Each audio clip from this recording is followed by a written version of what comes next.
बॉलीवुड का सबसे famous character कौन सा है?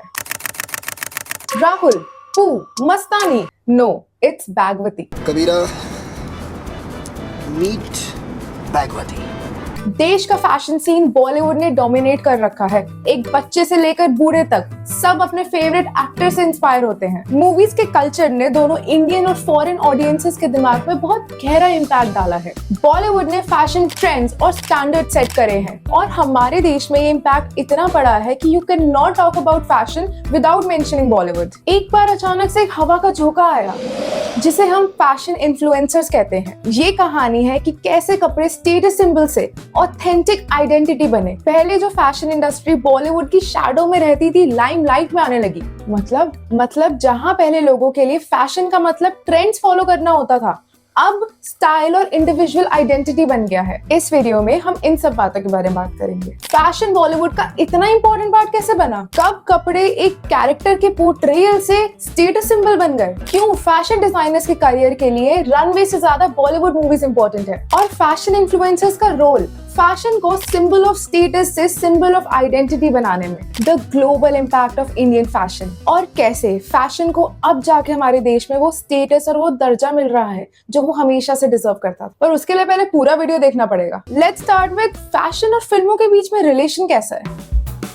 मूवीज के कैरेक्टर सिर्फ आइडियलाइज नहीं होते, फैंस उन्हें पेडेस्टल पे बिठाते हैं और वो आइडियल्स हमेशा से इंडियन ऑडियंसेस के लिए एक हैवी सोर्स ऑफ इंस्पिरेशन रहे हैं। दिलीप कुमार, मधुबाला, रजनीकांत, श्रीदेवी का इतना बड़ा इन्फ्लुएंस था कि उनकी कल्ट ऑडियंस मानी जाती है। फैशन तो रिलेटिवली नई इंडस्ट्री है। फिल्मों को लार्जर देन लाइफ माना जाता है और जो कुछ भी उस बड़े पर्दे पर आता था वो अपने आप ही एम्पलीफाई हो जाता था, क्योंकि जब कपड़े कहानियां सुनाने के लिए नैरेटिव का पार्ट बन जाते हैं तो हमें याद रह जाते हैं। चाहे वो गीत का टी शर्ट सलवार कॉम्बो हो। तुम्हारी वजह से मेरी ट्रेन मिस हुई है और अब तुम मुझे भटिंडा पहुंचाओगे मेरे घर तक, और वो भी मेरे सारे सामान के साथ। जी हाँ। आउटफिट इतना सिंपल है but it was a rave among youngsters. Suddenly everybody was wearing it. Manish Malhotra ने रंगीला मूवी के लुक स्टाइल करे थे और वहीं से ही फिल्मों में फैशन देखने का नजरिया ही बदल गया था ऑडियंस का। Madhuri Dixit purple sari was one of the most iconic moments in fashion in Bollywood. Fashion सिर्फ हीरोइन को हॉट दिखाने के लिए या हीरो को कूल दिखाने के लिए नहीं होता,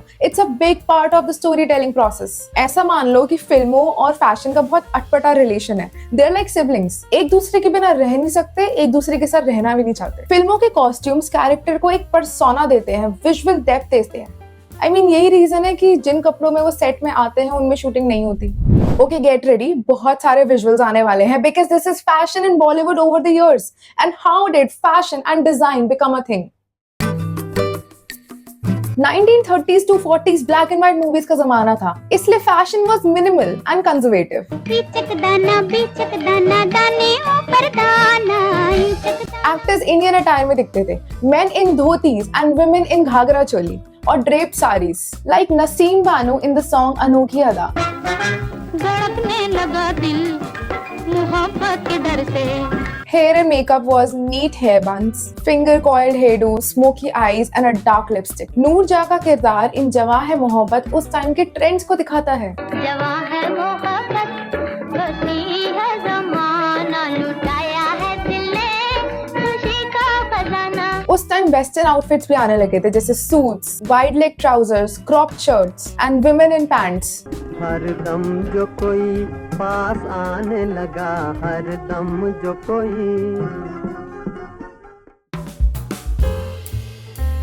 Indian Western clothing with anarkali kurtas, sarees and body hugging outfits. Bluff Master का अरे हुस्न चला song reflects how उस time Shammi Kapoor was inspired by Elvis Presley's flamboyant style. हुस्न चला ऐसी चाल, दीवाने का पूछ न हाल, प्यार की कसम कमाल हो गया है। मुगले आजम में मुमताज के रोल से जो अनारकली लुक स्टार्ट हुआ वो हम आज तक पहनते हैं। Anarkali kurtis, heroines had puffy hair, winged eyeliner, and actors wore suits, just like in this song. देने वाला जब भी देता पूरा छप्पर फाड़ देता। Dev Anand की शर्ट, neck scarf और newsboy hat shows his sophisticated style. अगर इसे समझ सको मुझे भी समझाना। फिर कलर मूवीज आना स्टार्ट हो गए और फैशन और ज्यादा बोल्ड और वाइब्रेंट हो गया। अगर मुझे न मिली तुम तो मैं ये समझूंगा कि 70s was the era of experimental fashion। दोनों hero heroine bell bottom, flared sleeves और बोल्ड प्रिंट में स्टाइलिश लगने लगे। सपनों में तो प्यार करे और सामने करे लड़ाई, हाँ सामने करे लड़ाई। Have you heard of the famous Sadhana cut hair style? ये एक्ट्रेस साधना के फ्रिंजेस को देख के फेमस हुआ था।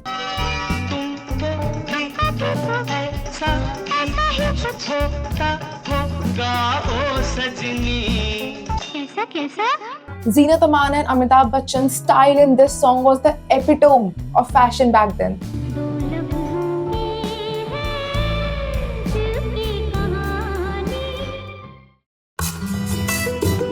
1980s तक आते आते पिछले एरा में ही थोड़े और एडिशन हो गए थे।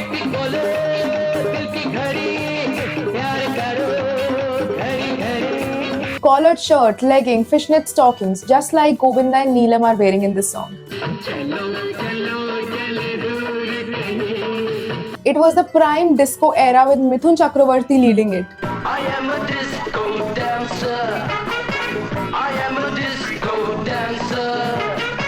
Shimmers, metallic colored clothes, big headbands, big accessories, it was everywhere. Among the actresses, Parveen Babi rocked this sequined attire.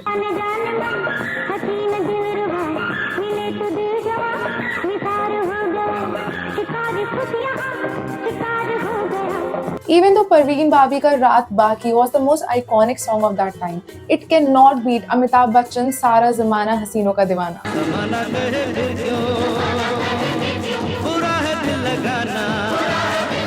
और इसी decade में the first generation of fashion designers started emerging, including Satya Paul.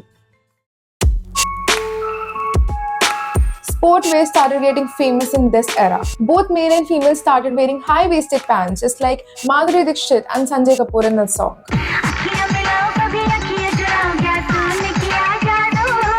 आगे जाके fashion बहुत casual और street style हो गया था। Foreign sport brands started coming to India और वही ट्रेंड्स बॉलीवुड मूवीज में भी दिखने लगे, जैसे कुछ कुछ होता है और दिल तो पागल है। 90s में नंबर ऑफ फैशन डिजाइनर्स भी बढ़ने लगे and they started getting global exposure. Karan Johar's Kuch Kuch होता है started bringing sporty chic look in India and introduced brands like Tommy Hilfiger and DKNY. ये कैसी लड़की है और इसने बदल दिया था how an average Indian college गोअर dresses. उसके 6 साल बाद टॉमी हिलफिगर इंडिया में लॉन्च हुआ था और उस मूवी की वजह से they had a very easy time in growing in India. 2000 तक बहुत सारी चीजें फैशन और फिल्मों से रिलेटेड बदल गई थी। Kareena Kapoor's t-shirt and Patiala salwar became a trend and a rave among youngsters. सलाम नमस्ते में प्रीति जिंटा ने Von Dutch inspired mini skirt पहनी थी। कभी अलविदा ना कहना, आयशा, जिंदगी ना मिलेगी दोबारा changed the way how common people look at fashion in movies. It became aspirational. It became luxury. Brands like Louis Vuitton and Hermes started getting featured in these movies. Sonam Kapoor decked up Christian Dior and Chanel in the movie Aisha. 2000 में Manish Malhotra became an important influence in Indian fashion. वो famous थे colour, chiffon, net, satin use करके traditional saris को modern look देने के लिए। Bollywood, global trends और designers का इन्फ्लुएंस इतना हो गया कि लोग अपने फेवरेट एक्टर्स के लुक्स अपने लोकल टेलर से बनवाने लगे। देखते ही देखते ट्रेंडी आउटफिट्स हर बड़ी से छोटी दुकानों पे रेप्लिकेट होने लगे। मैं शादी करूंगी तो करीना वाला डिजाइनर लहंगा पहन के करूंगी, वरना दूल्हे को टाटा बाय बाय कर दो। This led to the Chandni चौकीफिकेशन of Indian designs और वो डिजाइनर के वो डिजाइन लॉन्च करते ही सबसे पहले रेप्लिकेट चांदनी चौक में मिलता था। क्या दिखा दूं? मीन्स कोई हैप डिजाइनर का कुछ दिखाइए। ओ आप तो करीना जैसे लगते हैं। आपको तो मनीष मल्होत्रा ही पसंद आना है, मुझे पता है। कहा था ना रिजेम्बलेंस है। ये हो गया ट्रेडिशनल, ये हो गया मॉडर्न। ये ट्रेडिशनल, ये मॉडर्न। मैं दिल्ली से हूँ, मेरे यहाँ का सब चांदनी चौक में मिलता है। और वहीं कभी वो दुकानें हमें दिखाते हुए, कभी अपना स्टाइल दिखाते हुए शुरुआत हुई फैशन इन्फ्लुएंसर्स की। Hi guys, I'm back with another haul video and Janpat, yes, Sarojini Nagar is every girl's paradise. Chandni Chowk से सरोजनी तक, बोहेमियन से शीक तक, स्टाइल सिर्फ बॉलीवुड सेलिब्रिटीज तक नहीं रह गया था। लाखों करोड़ों फॉलोअर्स के साथ ये इन्फ्लुएंसर्स कस्टमर प्रेफरेंसेस और सेल्स तक इम्पैक्ट कर सकते हैं। जहां स्क्रीन पे दिखने वाले फिल्मी सेलिब्रिटीज आइडियलिस्टिक और आउट ऑफ रीच लगते थे, इन इन्फ्लुएंसर्स ने अपनी जर्नी दिखाई। ये ऑर्डिनरी लोग थे, अपनी असलियत, अच्छे बुरे मोमेंट्स दिखाए, लोगों का भरोसा जीता और एक लॉयल फॉलोइंग क्रिएट करी। इनकी रिलायबिलिटी और ऑथेंटिसिटी से ऑडियंस ने रिलेट करा and they became a trustable source for fashion inspiration. लोगों के इनके बारे में बहुत मिक्स्ड इमोशंस हैं। कुछ इन्हें पसंद करते हैं, कुछ बिल्कुल ही हेट करते हैं। But you have to accept one thing, they normalize the things जो कि पहले acceptable ही नहीं थी। Inclusivity, diversity, people accepting gender neutral clothing, and this is exactly where the conversation shifted from fashion to style, क्योंकि fashion और style में उतना ही फर्क है जो एक ट्रेंड फॉलो करने में और अपनी आइडेंटिटी एक्सेप्ट करने में। बॉलीवुड मूवीज और एलपीजी मूवमेंट से पिछले 20 सालों में काफी फैशन ब्रांड्स इंडिया में आए और फनी बात तो ये है कि काफी सालों से हमें कपड़े नहीं, स्टेटस सिंबल बेच रहे हैं। सोशल मीडिया जो अपने शो ऑफी इमेज के लिए फेमस था, वहां पे लोग अपना ऑथेंटिक सेल्फ पोर्ट्रे करने लगे। इसका एक बहुत बड़ा एग्जांपल है कि जिस तरीके के इमेजेस और स्टैंडर्ड सोसाइटी ने लड़कों के लिए रखे हुए हैं, और तब अपनी आइडेंटिटी ओन करना और जो मन करे वो पहनना, wearing clothes, wearing fashion as art is extremely courageous. क्योंकि ट्रेडिशनली बॉलीवुड में जब भी एक आदमी ने साड़ी पहनी है, वो फैशन स्टेटमेंट कम और ट्रांसजेंडर्स का मजाक उड़ाने के लिए जाता है। और वहीं रणवीर सिंह, विजय Verma, Ayushman Khurrana, Apar Shakti Khurana, Jim Sarbh unapologetic fashion statements create करे जा रहे हैं। Men and makeup gain acceptance through social media and influencers like Ankush Bahuguna, Vishnu Kaushal, Siddharth Batra, Pushpak Sen जो एक फैशन डिजाइन स्टूडेंट है, इटली के मिलान में आसपास के लोगों को हिला डाला